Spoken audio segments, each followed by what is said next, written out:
தாவேகா கொடியேற்றம் நிகழ்ச்சியில் பெண்களுக்கு நலத்திட்ட உதவிகள் 150 பெண்களுக்கு நலத்திட்ட உதவிகள் வழங்கப்பட்டது.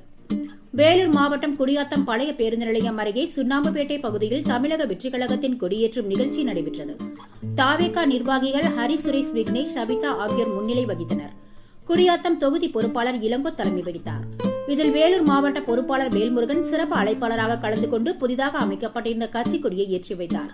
பின்னர் மகளிருக்கு நலத்திட்ட உதவிகள் வழங்கப்படும் என அறிவித்திருந்த நிலையில் பிளாஸ்டிக் குடம், பள்ளி மாணவர்களுக்கு கல்வி உபகரணங்கள், மளிகை பொருட்கள், புடவைகள் உள்ளிட்டவற்றை விஜய் கட்சி நிர்வாகிகள் வழங்கினர். இதில் 150 பெண்களுக்கு நலத்திட்ட உதவிகள் வழங்கப்பட்டது. மேலும் நிகழ்ச்சியில் கலந்து கொண்ட அனைவருக்கும் அன்னதானமும் வழங்கப்பட்டது. இதில் 100க்கும் மேற்பட்ட தாவேகா கட்சியினர் கலந்து கொண்டனர்.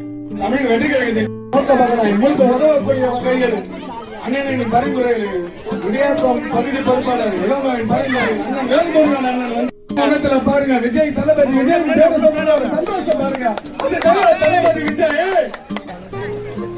உங்கள் வீட்டு பிள்ளையாய், உங்கள் வீட்டு இளையவனாய், உங்கள் வீட்டு மூத்தவனாய், உங்கள் குடும்பத்திற்கு உறவாய் விஜய் கடைக்குட்டி சிங்கம் வேலூர் மாவட்டத்தின் மண்ணின் மையம் அண்ணன் வேல்முருகன் அவர்கள் வந்துவிட்டார். இனிமேல் குடியாத்தம் அவர் கையிட்டால் பாருங்க. விஜய் தளபதி விஜய் சந்தோஷம் பாருங்க. தளபதி விஜய் ஊடக நண்பர்களுக்கும் தயவு செய்து வழிவிட்டு எல்லாரும் முன்னாடி ஒரு சாமியா வந்து நிற்பது போல் ஒரு தரிசனம்.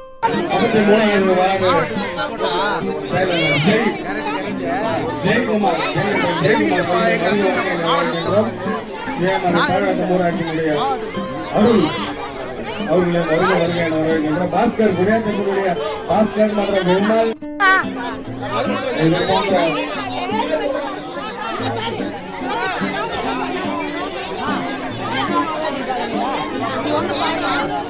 விஜய் என்றால் வெற்றி. தாவேகா சார்பின் மனமார்ந்த நன்றியை தெரிவித்துக் கொண்டிருக்கிறோம். அதைத் தொடர்ந்து ஏழை மக்களுக்கு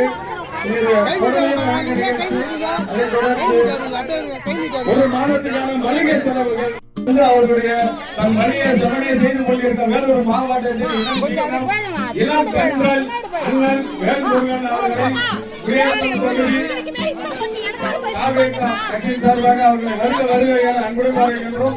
இப்போது நடந்து முடிந்த கொடியேற்று விழாவிற்கு தலைமை ஏற்று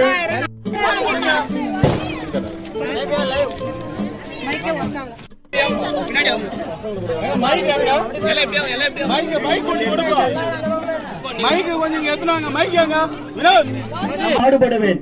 இந்திய அரசியலமைப்பு சட்டத்தின் மீதும் இறையாண்மை மீதும் நம்பிக்கை வைத்து அனைவருடன் ஒற்றுமை, சகோதரத்துவம், மத நல்லிணக்கம், சமத்துவம் ஆகியவற்றை பேணி காக்கின்ற